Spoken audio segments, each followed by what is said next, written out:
ये देखें भाई, माशाल्लाह बहुत प्यारा सूट है। आपको भी पसंद आएगा और आपकी बेटी को भी। और सिर्फ 4000 का है ये। मैंने अपने बेटी के सालगिरह का तोहफा लेना। सूट तो बहुत प्यारा है लेकिन पैसे ज्यादा है। अच्छा, तो आपने बेटी को सालगिरह का तोहफा देना था।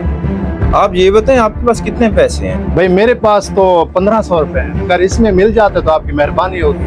अच्छा भाई, आप परेशान ना हो, मैं आपको इसका डिस्काउंट कर देता हूँ। आप 1500 दें और कोई बात नहीं, सूट ले जाएं।